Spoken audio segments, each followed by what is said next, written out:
زمین مخزن گنج است. برای به دست آوردن این گنج رنج کشیده می‌باید، یعنی مهنت کردن لازم است.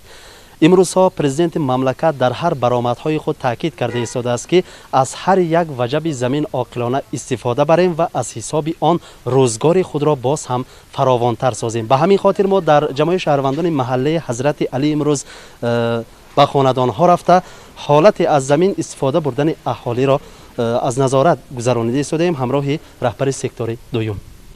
Dünyada bizni xalqimiz chalik yerni qadrlaydigan, qilgan mehnatidan baraka topib, bir dunyo orzu havas bilan yashaydigan xalq yo'q. Lekin so'nggi paytlarda daromad manbai boshqa sohaga aylandimi bilmadim, odamlar yerga kamroq e'tibor berishyapti. Shuning uchun ham davlatimiz rahbari bo'lib o'tgan video selektorda bu masalaga alohida e'tibor berib o'tdilar. Video selektorda berilgan topshiriqlar bo'yicha ikkinchi sektor hududida qanday ishlar amalga oshirilyapti bugun? Dar haqiqat keyingi vaqtlarda yerga bo'lgan munosabat biroz o'zgargandek nazarimizda. Bugun eng dolzarb masala bo'yicha yurtboshimiz juda ham kuyunib video selektor vaqtida gapirib o'tdilar va oldimizga sektor rahbarlariga ko'plab vazifalar qo'yishdiki, sektor hududidagi xonadonlarda tomorqadan foydalanishni nazoratga olish. Agarda shu darajaga yetib borishi mumkinki, tomorqadan foydalanish tartiblariga, tamoyillariga rioya qilmagan fuqarolarimizga soliq to'lovlarini 2 baravargacha ko'proq undirish vazifalari ham qo'yildi. Albatta, hozir mana So'x tumani 2-sektor hududida tomorqalardan unumli foydalanishni ishchi guruhi tuzgan holda o'rganib yuribmiz. Masalan, hozir biz Hazrat Ali mahalla fuqarolar yig'ini hududida yuribmiz. Ayrim xonadonlarga kirganimizda tomorqadan foydalanayotganligini, tomorqaga ekilgan ekinlar, turli xil ekilgan mahsulotlarni ko'rib bahridiling ochiladi odamlarda qilgan ishidan. Ayrim xonadonlarga kirgan vaqtingizda tomorqadan unumsiz foydalanayotganligi, yerga munosabat yaxshi emasligini ko'rib, kayfiyatingiz ham odam biroz buziladi. Hozir joylarga chiqqan vaqtimizda ayrim holatlarda tomorqaga nafaqat bu mevali daraxt ekish yoki deylik sabzavotlar kerakli oila uchun mahsulotlar ekish, ayrim holatlarda terak ko'chatlarini ekkanlarda ham guvoh bo'lyapmiz. Aslida terak ko'chatni foyda zararini hisob-kitob qiladigan bo'lsangiz yoki bo'lmasam boshqa ekilgan ekinlarga ziyonini hisoblaydigan bo'lsangiz, umuman bu haligi uquvsizlikdan boshqa narsa emas. Shuning uchun xonadonlarga kirgan vaqtimizda tomorqa egalariga terak ko'chatlarini ekmaslik, uni o'rniga mevali daraxt ekib ertaga daromaddan manfaatdor bo'lish, qolaversa yer o'sha mevali daraxt oralariga oila uchun kerakli bo'lgan sabzavotlar ekish haqida maslahatlar ham beryapmiz. Ayrim xonadonlarda agar yerga munosabat o'zgarmagan bo'lsa, yerga ishlov berilmayotgan bo'lsa, demak ularga yerga bunaqangi sovuqqonlik bilan qilgan munosabati uchun soliq to'lovlarini 2 baravar undirib olish masalalarini ham tushuntirib ketyapmiz. Davlatimiz rahbari ta'kidlab o'tdilar, har bir rahbar o'rnak bo'lishi kerak xalq uchun. Bilishimizcha siz ham qishloq xo'jalik sohasini yaxshi tushunasiz, yaxshi bilasiz. Suv yerlarida nimalarni eksak bo'ladi, nimalardan unumli hosil olish mumkin? Shu haqida ham aytib o'tsangiz. Haqiqatda Jahongir aka, So'xga kelib mana ishlash faoliyatim davomida ko'ryapmanki, lisachilik rivojlanmagan va aholida ko'proq daraxt ekish bilangina cheklanib qolar ekan. Daraxt oralariga ekish yoki bo'lmasam bir marta hosil olish bilan cheklanadi. Bir marta o'sha olma daraxtini ekkan bo'lsa, shundan bir marta hosil oladi, bo'ldi. U daraxt orasiga ishlov berish, daraxt orasidagi sabzavotlar yetishtirish. Aksariyat sabzavotlar hattoki ukrop yoki kashnish bo'lgan mana shu ko'katlar ham Farg'onadan toshib keltirilar ekan. 150 kilometrga olib keladi shetga. Mana bugungi kunda ham Farg'onadan kelyapti. Aksariyat xonadonlardan chiqqani yo'q. Bozorlarimizda mana kecha kuni ham 30 ta yuk mashinasida kelgan mahsulotlar ichida ko'kat, boshqa mahsulotlar kirib keldi.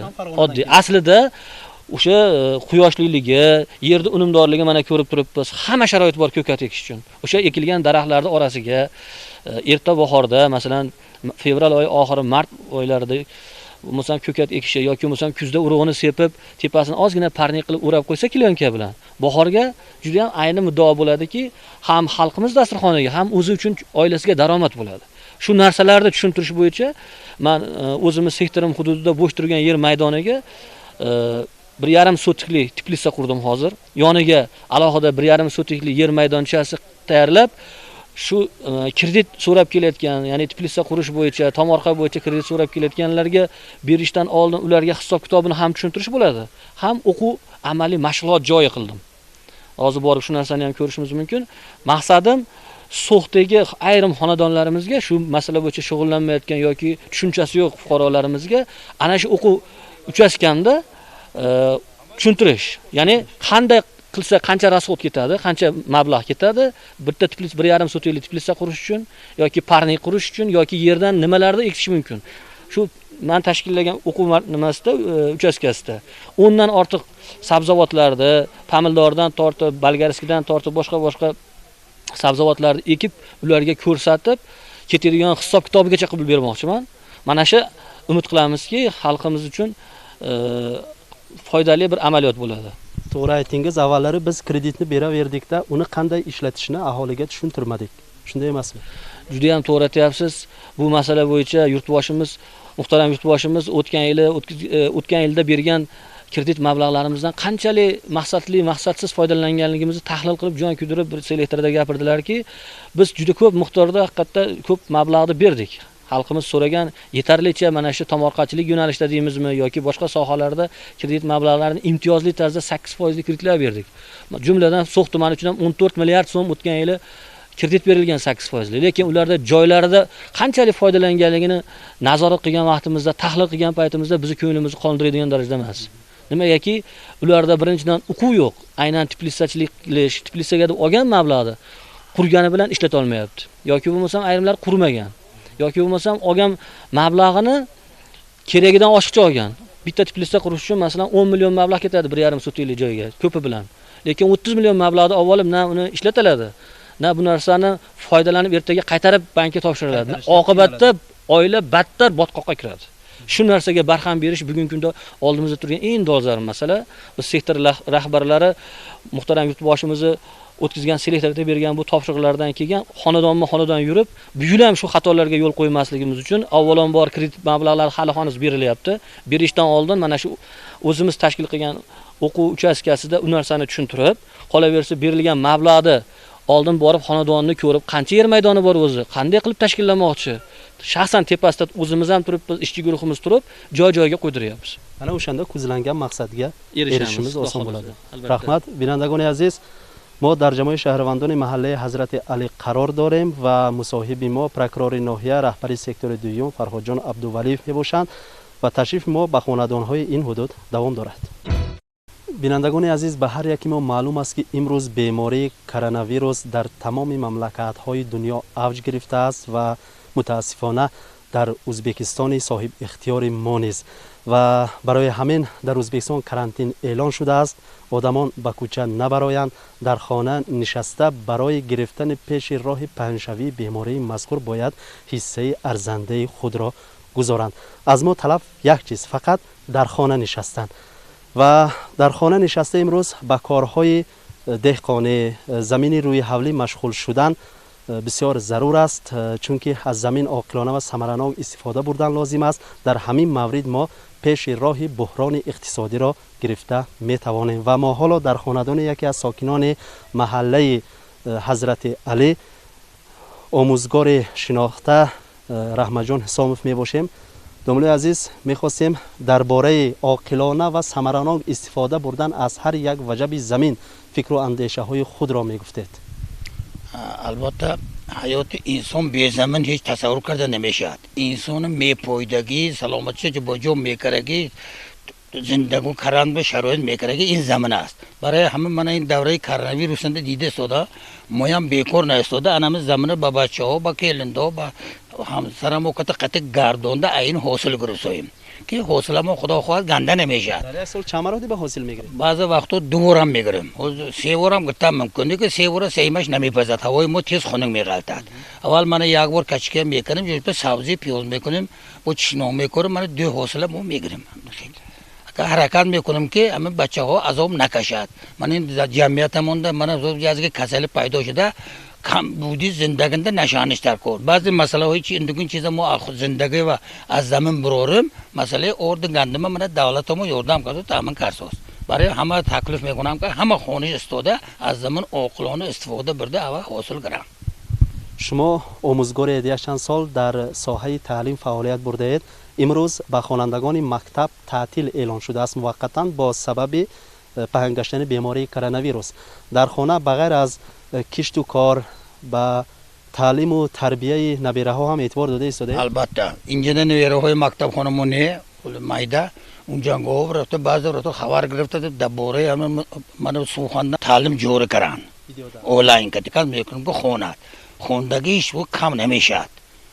من خوندم چقدر عذاب کده خونده باشم من میوه هوا دیسه من دولت مدو 500 دوست اینجا نقص خوندن نقص علم آدم علم دونه میشد بی علم یک زنبور بی اصل فتی علم بی عمل زنبور بی اصل آدمی که علم نخشد جمعیت ترقیاتش زندگی روش همش میفهمه این علم میکند.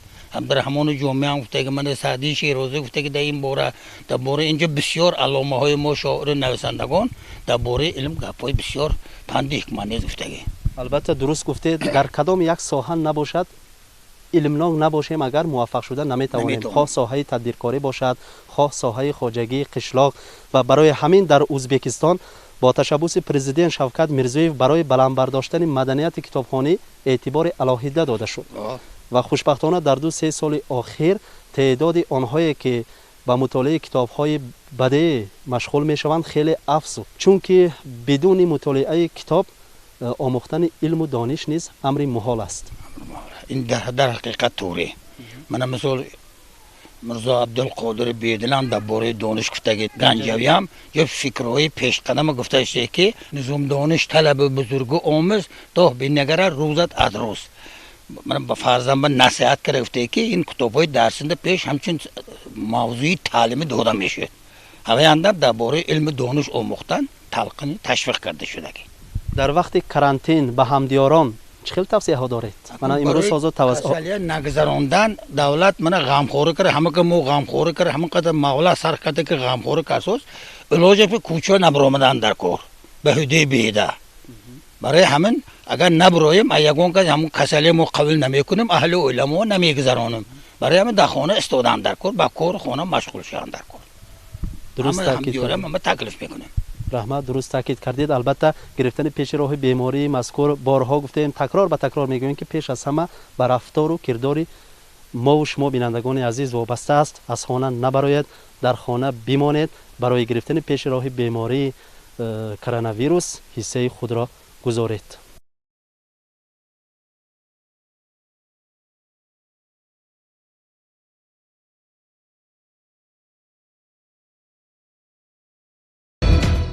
شو موجزگینه استخواندن حقیقی مهنتکش آدم bir yilda necha marta hosil olishi mumkin, qancha daromad qilishi mumkin? Ana Jahongir aka hozir men bu Tbilisining egasidan so'radim qanchaga qurgansiz shuni, qanchaga tushdi desa, mana 1 millionga qurdim deyapti shuni. 1 millionga qurgan bo'lsa, hozir buni ko'chatda ekkan, lekin kech qolgan уже. Уже kech bo'ldi. Bunga уже hademay уже yerga ham mana shu ekilyapti. Buni meni nazarimda mana hozir bu kishiga ham aytayapmanki, biz amaliyotda o'zimizda xonadonimda menda ham bor. Biz eng kamida 5-fevralda ekamiz. Bo'lmasam yanvarda 25larida ekamiz. Buning uchun nima qilish kerak? Albatta bunga gaz ulangan pechka qurish shart emas. Buni mana bir qavat kilonka bergan.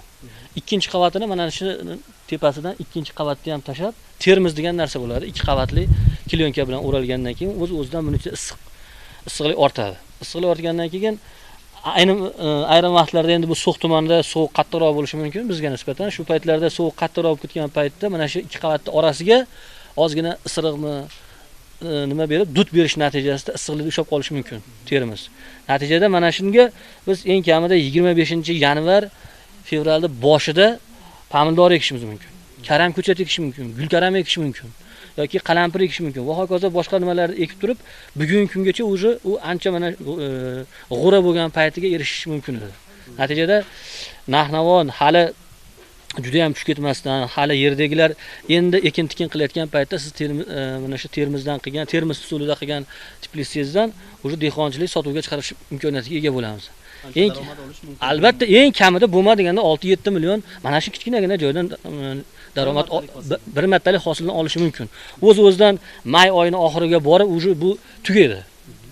Eng uzoq bilan may oyining oxiriga boradida bu yerdagi hosil tugab, har bitta o'sha ekilgan masalan pomidori eng kamida 3 kilo 5 kilogacha meva beradi.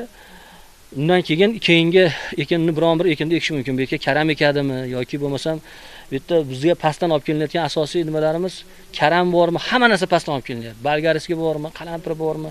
Ulardan bir turini ekib, boring ana sentyabr oyiga borguncha uni hosilini oladi bir marta. Sababi 60 kunda pishadi. Sentyabr oyiga borganda xuddi men aytganimdek uchinchi marotaba bitta bekka yana o'g'itini berib, yerni bir qator ontarib, ishlovlarni bergandan keyin keyingi ekinni ekib, yanvar oyigacha, dekabr oyining oxirigacha bo'lgan pishadigan pomidor ko'chat ekish mumkin masalan. Pomidor mahsulotini olish mumkin. Bir bitta qurilgan teplitsadan 3 martagacha hosil olish imkoni mavjud. Birinchisini demak, yanvar oyi oxirida ekanmiz yoki fevral boshida. Mana shu ob-havoga qarab turib, uni maygacha hosilni olib tugatamiz. Sentyabrgacha ikkinchi hosilni olamiz. Sentyabrda ekkanimizni dekabr oxiri, yanvar boshlarigacha olamiz. Bir yilda 3 marta olish mumkin. Buning uchun faqat qurilish texnologiyasiga albatta o'zgartirish kiritish kerak. Bunga termiz usulini qilish kerak. Termiz usulini ham men aytganimdek o'sha orasi kamida 25-30 santimetrlik oralig'ida masofa qolgandan keyin o'sha kun sovib ketgan paytlarida dut berish orqali nimani ushlab turish mumkin ichkarida iqlimda. Yozgi paytlarda esa mana shu ekan mahsulotlarni olib bo'lgandan keyin albatta yerga bitta ishlov berib, o'g'it bilan go'ng qo'shib turib, yerni unumdorligini oshirib olish kerak. Rahmat, haqiqat to'g'ri aytingiz. Agar xalqqa to'g'ri tushuntira olsak, haqiqatan ham bu ishni qiladi. Chunki suvliklarning suyagi mehnatda qotgan. Binandagoni aziz, barnomaҳои мо давом дорад ва ҳоло мусоҳиби мо раиси ҷамои шаҳрвандони маҳаллаи Ҳазрати Али Субҳонали Нишонов мебошанд ки ба ҳама маълум дирӯз селектори доир ба соҳаи қишлоқ хоҷалик селектори президенти ҷумҳуриямон шуда гузашт. Он кас дар ин селектор касе ки аз томархаи худ аз замини худ самаранок фоида намебарад, вай бар давлат ба замин ҳам ба халқ хиёнат кардагӣ гуфта худашон таъкид карданд.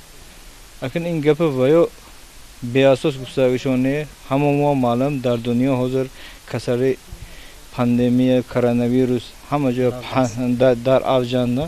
ҳоло акин ҳамин вақт омад ки ҳамин томархаи худашонда кор карда, самараро истифода бурда, даромад гирифта, бюджети оилаашон даромад ғалтонда, худашон пойдонашон дар кор. Акин барои ин чӣ кор карданашон дар кор?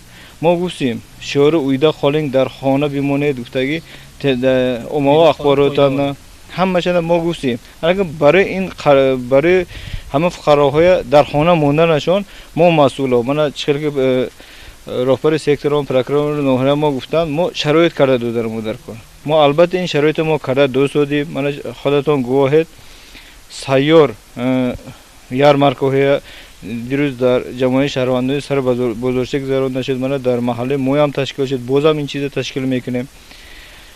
баромада фақат халқа мо ҳамина талаб мекунем ки ҳамин томархашанда мана ҷамоаи шаҳрвандони Ҳазрати Алинда 524 та хонадон бошад. 524 та хонадон қариб 18 гектар замини корам ҳаст монда. ин самаранок фоида барад. ҳам бюджети оилаашон ба даромад ғалтонанд. мана мисол 6 садоқ заминашон бошад. мана ин акун мирзома музу ташриф овардем. ин хонадонанда 3 та имконияти чекланган ногирон фарзандашон дорои имконияти фарзандашон ҳамин ба нигоҳ накарда ҳамин падар ба ҳамин соҳиба ҳамин хонадон ман раҳмат мегӯм. ман ҳама хонадонро намуна карданам ман сабаб башад. баъзе хонадонҳо мебинед ки вай пеш Россия мерафтаги Иркутск мерафта томархаш ба умуман аҳамият ҳам намедодаги.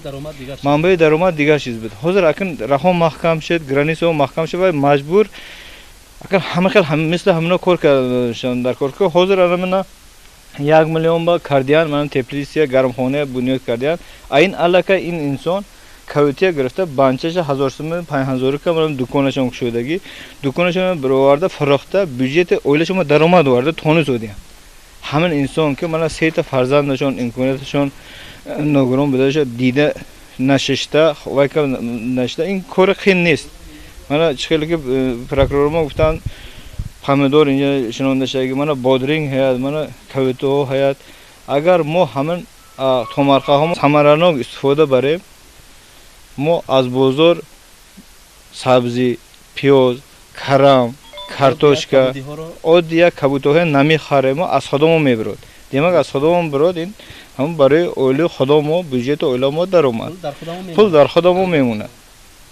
Шеле ки мегӯянд ҳар як ҳамин ваҷави замина ҳамин сухи бӯстонӣ мисли зар аст. Аз ин агар самаранок истифода барем мо кам намешавем. А як кас ҳозир пойда шидем ки ҳозир Фарғона ҳокими ноҳиямо прокурор меонад даромад бодринга гирифта омад. Аз сабаби се, аз сабаби мо ходом бефарқ буданамо.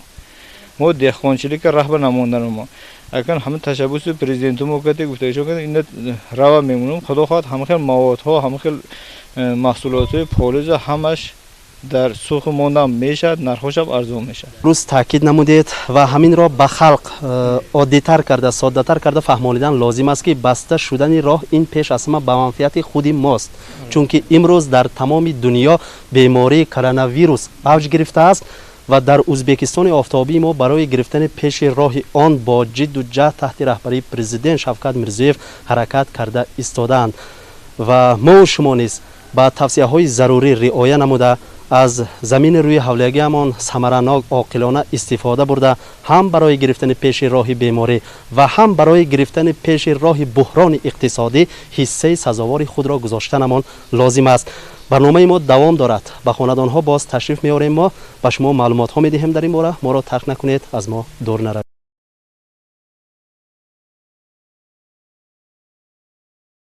албатта дар зиндагӣ барои ба фароғат расидан меҳнат кардан лозим аст ва чун гуфтем мо имрӯз дар маҳаллаи ҳазрати алием дар ҳудуди сектори дуюм ва ба хонадонҳо даромада омӯхта истодем ки аҳолӣ имрӯз аз замини рӯи ҳавлияшон то чӣ андоза самаранок ва оқилона истифода бурда истоданд ва дар хонадоне ки ҳозир мо истодаем хурдакак гармхона бунёд кардаанд ва беҳтараш аз соҳиби ҳамин хонадон мепурсем ки он кас аз ин чӣ қадар дар як сол даромад мегиранд. ассалому алайкум тамошобинони азиз. ман ҳамин сол ҳаракат карда тираммо ҳамин гармхоне кардам. гармхона на он қадар калон бошадам, камтар дер мондем барои ҳосили вай кардан. мана кабитӣ кардагӣ будем, анча бароварда халба фурӯхтем. аз ин як 300-400 ҳазор сумна кабитӣ фурӯхтем. мана ҳозир дида истодем агар дер намемондем албатта дигар ҳосилиам ҳамаша эконои корида вай кардан мумкин буд. мана ҳамин ҳам бошад ҳозир мана барои худо мо мана кавитӣ ваҳоя карда вай карсем. мана ҷоҳошон ҷош бо бодринг гузарондем. бодринг ва помидору худо хоҳласа якма якунима дар нишанда мана бо ҳосила мегирам. пеш аз гармхона бунёд кардан ба ҳамин ҳудуд бар ҳамин замин чиҳо мекоштед? дар ин замин ман картишка мекордам. ба ҷои картишка канда гирифта ҷошпа сабзӣ мекордам, сабзии тирамоӣ. дар як сол ду бор вай мегирифтам. кадомаш беҳтар аст? гармхона беҳтар аст меёб? албатта гармхона беҳтар. ҳозир ман ина боз дигар хел мекардагӣ фикрам ҳамин ки намуди термос мекардагӣ ман прокурор тавсия кардан. аз тавсияи ҳавои хулоса бароварда ман акн термос карда ина бе ягон ваи зиёдатӣ гармӣ додан худи ҳамун салафанкати пӯшида вай мекардагиам. худо мана насиб бошад соли оянда ман зимистон бам ҳосил гирифта аз ҳанун вай мекардагӣ ниятам. пас маълум мегардад ки як гармхона рӯзгори як оиларо, як хонадонро бемалол ба пеш мебарад. албатта дуруст гуфтед ки ҳақиқатан барои зиндагӣ кардан одам ҳаракат карданаш дар кор. худоям мегӯяд ки аз ту ҳаракат аз мо баракат. одди як кабутиро аз бозор мехарем. имрӯз ба унвони телевизиони сух занг зада ё муроҷиат карда истодаанд ки нархи кабутиҳо дар бозор гарон шуда рафтааст. лекин одди як кабутиро мо дар хонаи худамон парвариш кунем, ҳеҷ набошад барои эҳтиёҷи худамон мешавад. дуруст гуфтед. албатта дуруст гуфтед ки одаме ки меҳнат мекунад албатта хор намешад, ҳаёташон нағз мешад. фақат давлат ба нигаҳ кара истодан дар кор неку ин замино бекор хобиданаш дар кор не. мана محترم پرزیدنت ما گفتن هر شب در تلویزیون دیدیم که یک وجه زمین خالی نمونده نشه که علاجش بشه 2 بار نه 3 بار حاصل گرفت بسیار. البته گرفتم ممکن کرم کردم ممکنیم با از جانب دولت امتیازها هست. البته امتیاز انداز مثلا اگر از زمین در یک سال 2-3 مراتب حاصل گرفت عاقلانه استفاده برید. امتیاز هیچ گام نوای. یک سال به یک بار امتیاز دو. وای چی دادم ممکن.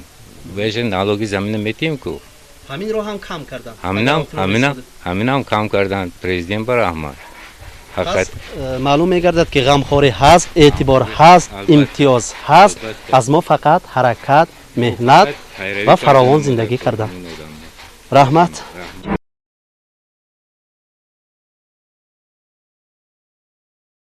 واقعا خاندانی که حاضر ما قرار داریم نمونه عبرت است.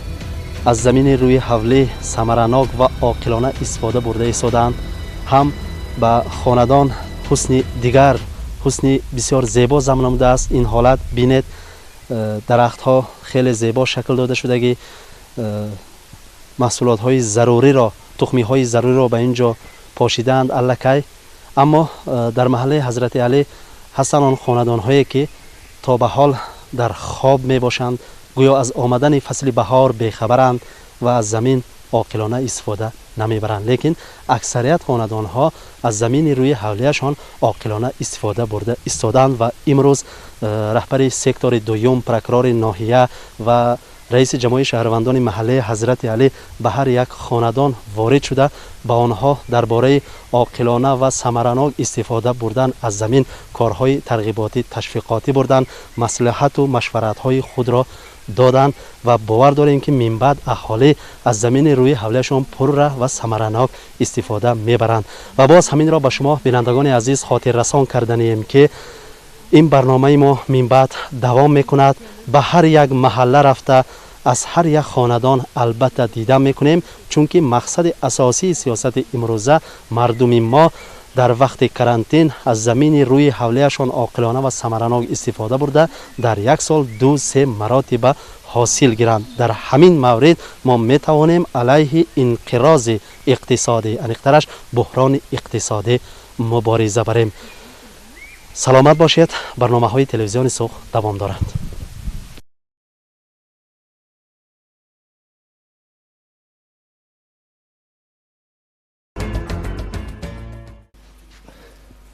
السلام علیکم بینندگان عزیز، در نور برنامه نوبتی موضوع مهم روز از بس که برنامه امروزه ما به مؤسسه‌های تا مکتبی ریسپوبلیک تقدیم کرده می شود.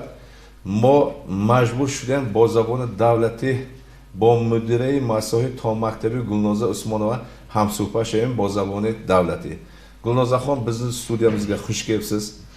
Mana karantin boshlangandan beri mana shu maktabgacha ta'lim muassasalari ta'tilda. Assalomu alaykum aziz vatandoshlar. O'zbekiston Respublikasi Maktabgacha ta'lim vazirligining 2020-yil 15-martdagi 39-sonli maktabgacha ta'lim tashkilotlarida koronavirus infeksiyasining profilaktikasi bo'yicha chora-tadbirlarni kuchaytirish to'g'risidagi buyrug'iga asosan So'x tumani maktabgacha ta'lim bo'limida ham davlat va oilaviy nodavlat maktabgacha ta'lim tashkilotlarining faoliyati vaqtinchalik to'xtatilgan. Gulnoz, mana bir necha video mashg'ulotlar efirga uzatildi. Albatta sizga rahmat, chunki mana shu bolajonlarni ta'til vaqti mazmunli o'tish uchun mana qancha qayg'urib yugurayotganingizni xalq sezyapti. Shu hozir maktabgacha ta'lim muassasalarida kimlar faoliyat ko'rsatyapti? Hozirgi kunda 42-sonli qarorga asosan barcha davlat maktabgacha ta'lim tashkilotlarida mudiralar, metodist, hamshira, xo'jalik mudirlari va qarovullar ishga jalb qilingan. Qolgan barcha ishchi va pedagog xodimlarimizga biz mehnat ta'tili bergan. Bular nima ishlar bilan shug'ullanyapti? Bular o'sha masofaviy ta'lim bilan shug'ullanishyapti. O'sha hamshiralarimiz, farzandlarimiz, maktabgacha ta'lim tashkiloti rahbarlari va hamshiralari xodimlarning salomatligi, farzandlarimizni salomatligini telefon orqali shtabga bizga axborot berib turishdi. Mana men telefon orqali ko'rdim, onlayn video mashg'ulotlar tashkil qilibsiz. Albatta rahmat. Barcha ota-onalar shundan xursand, mamnun. Mana biz ham bir 3-4 ta video mashg'ulot efirga uzatdik. albatta hatto ba'zi keksa onalar ham aytdilar, men juda xursand bo'ldim. Farzandlarimiz ishonchli qo'llarda ekan. Endi biz ham shu ta'tildan keyin farzandlarimizni, nabiralarimizni bog'chaga beramiz deb. Gulnoz beradigan yana sizga savolim mana shu ta'til vaqtida bolajonlar ko'chaga chiqmasin, niqobsiz chiqmasin, mana karantin holatlariga rioya qilsin degan gaplar bu.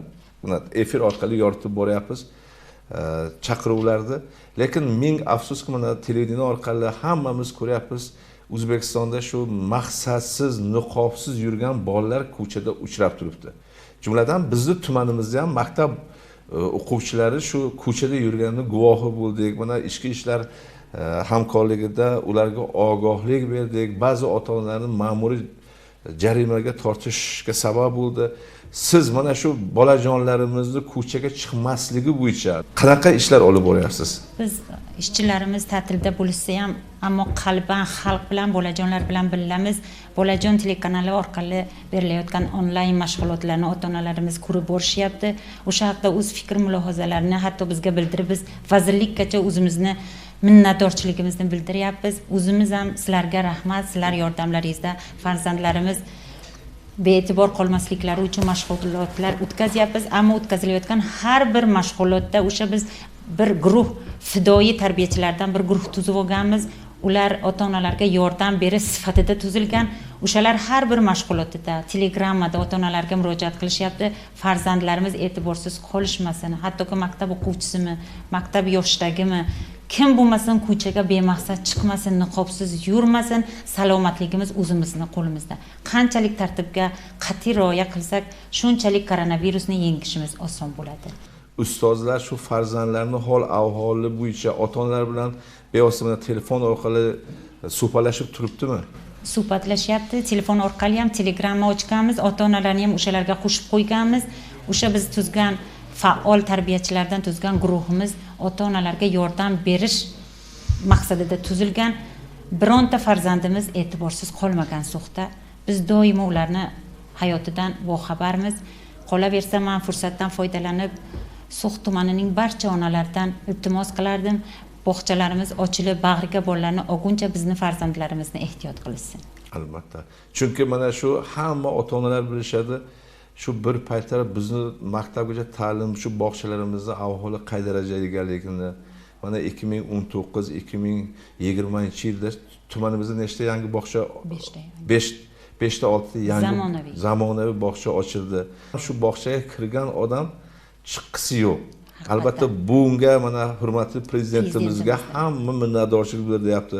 Jumladan mana hamki shu mana 23 yildan beri shu televideniyada faoliyat ko'rsatayotgan Busam televideniya rahbari bo'layotgan Busam shu hayotda mana shunaqa holatni ko'rmaganman. Albatta prezidentimizga tashakkur, rahmat. Chunki shuncha farzandlarimizga qayg'urib, jon qo'ydirib, mablag'larni qayerdandir topib berib mana shu bog'chalarni qurib beryaptilar. Albatta bunga ota-onalar, buni siz bilan bizni ko'rib turgan ota-onalar befarq bo'lmasligi kerak. Mana bugun shu yer yuzida hammani tashvishga solayotgan mana shu koronavirus kasalligiga hamma befarq bo'lmasligi kerak. Farzandlarni ko'chaga qo'ymasligi kerak Gulnoz. Va siz bilan biz ular uyda qolsin, siz bilan biz mana ishda mana qaysi video mashg'ulot kerak bo'lsa, mana Respublika Milliy telekompaniyasi rahbariyati bizga qancha vaqt kerak bo'lsa ajratib beramiz. Lekin odamlar ko'chaga chiqmasin degan taklifni oldimizga qo'ydi va hatto ortiqcha vaqt ham qo'shib berdi bizga. Mana o'zingiz xabaringiz bor. Shuning uchun nima yana fikringizda muammolar bor? Mana shu bolajonlarimizni ta'til mazmuni uchun nimalarga yana e'tibor berishimiz kerak? Haqiqatan aytganlaringiz to'g'ri Farhod aka. Bolajon telekanali orqali namoyish etilayotgan onlayn mashg'ulotlarning vaqti qisqaroq. Shuning uchun ota-onalarga biz yordam sifatida yana o'sha qayerdan ko'rish mumkin, o'shaga nima qilaylik deb bizga ko'proq murojaat qilishyapti.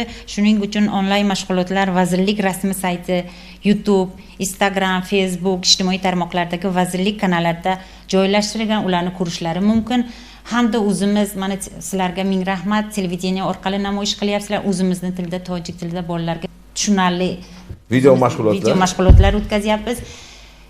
Keyin o'zimiz ham ota-onalarni biz Telegramni ochib bir guruh qilib ota-onalarga yordam sifatida ota-onalarga maslahat berib boryapmiz. Qolaversa telefonimiz hech qachon tinmayapti. Doim ota-onalar bilan hamkorlikdamiz. Qanday savol, nima qilish kerak? Bog'cha ochguncha bolalarimiz nazoratsiz qolmasligi uchun nima qilish kerak degan savolga har kuni biz shu savolga javob oqtaryapmiz. Rahmat, men bitta narsani mana shu televideniya orqali xalqimiz bilib olsin. Men viloyat maktabgacha ta'lim muassasasi rahbari shu Yulduzxon opadan juda minnatdorman. Mana shu karantinga olgandan beri shu 2 marta meni qo'limga, telefonimga chiqib, Farhodjon shu video mashg'ulotlarni berish uchun nima muammo bor, qaysi muammongizga men yaqindan yordam beray dedi. Men albatta shuncha g'amxo'rlik uchun minnatdorchilik bildirdim, rahmat aytdim. Albatta bizda hech qanday muammo yo'q. Men shu farzandlarimizni taqdiriga befarq emasligi uchun Yulduz opaga alohida minnatdorchilik bildirmoqchiman. Chunki ba'zi ota-onalar borki, bugun uyida bir joyda o'tirib farzandiga befarq, lekin mana 120 kilometr uzoqlikda joylashgan opa telefon qilib shu nima yordam beray deganlari menga yana qanoat baxsh etdi. Albatta men ham shu karantin muddati o'tgunga qadar albatta qancha video mashg'ulotlar bo'lsa, qancha yordam kerak bo'lsa, So'x televideniya sizlar bilan hamkorligida, xalq ta'lim bo'limi bilan hamkorligida shu doim kamarbasta. Albatta xalqimiz shuni bila olsinki, biz farzandlarimizga befarq emasmiz. Bunda prezidentimiz rahnamoligida faqat bitta talab, shu sizlar uyda qolinglar. Albatta biz xizmatda, biz ishxonada xizmatda. Xush kelibsiz Gulnoz. Rahmat. Mana nima muammo bo'lsa, albatta mana televideniya eshigi maktabgacha ta'lim muassasasiga, xalq ta'lim bo'limiga ochiq. Kelib bemalol mana shu ota-onalarning istagini bajo keltirish uchun biz doim sizlarga yordam berishga tayyormiz. Xush kelibsiz yana.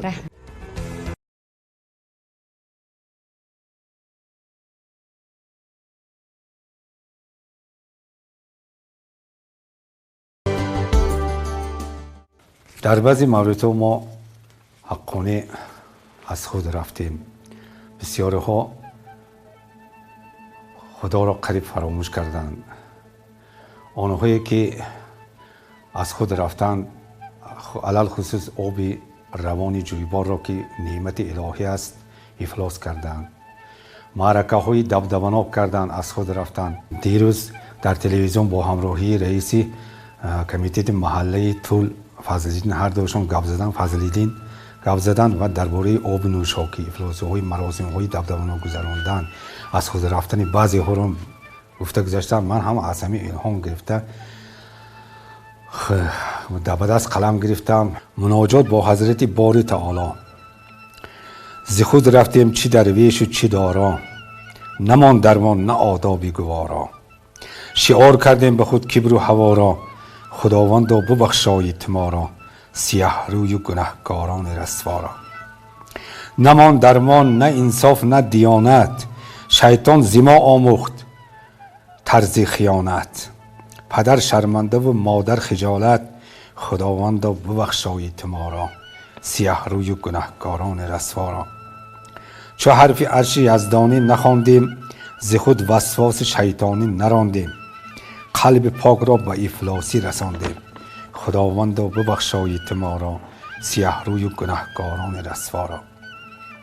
اکا مانده اکا بالا گذر شد، حرمت و عزت از سر بدر شد.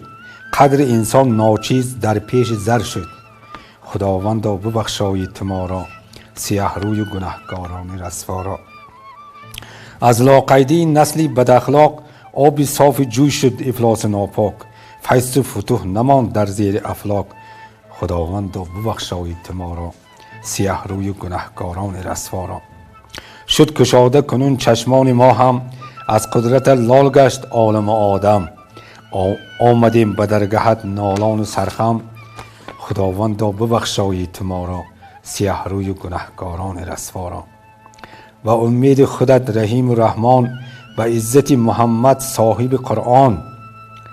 به حرمت و حق دین مسلمان، خداوندا ببخشایید ما را، سیاه روی و گنهکاران رسوا را. و حرمتتان و دقتتان رحمت، خلق عزتمند سوخ، خلقی که در سالهای جنگ برباری کرده است، خلقی که نان و نمکش را با هم تقسیم کرده است، خلقی که آب را نهایت حرمت میکرد، خلقی دان را حرمت میکرد و همان بخشیدم. خلقی که امروز در بین خلق ما امروز آنها یافت شدند که در حقیقت آب را افلاس کردند، نان را خوار کردند. بعد همان کم شدن آرد نان همه فهمیدیم که نان چیست. حتی جواری را کوفته نام کرده خورده. لیکن دیر نگذشته وقتی که همه سیری پری شد، وقتی که پرزیدنت محترم فراوانی را حکم فرما کردن، ما باز از خود رفتیم. نانها رو گرفتیم بمال دادیم، نانها رو گرفتیم خوار کردیم. حتی در مراسم های اذیت حتی نانها رو آشها رو برآورده پرتافتن، زیادتی کرد. این همش از خود روی است. اسراف در دین اسلام میگن که حرام است.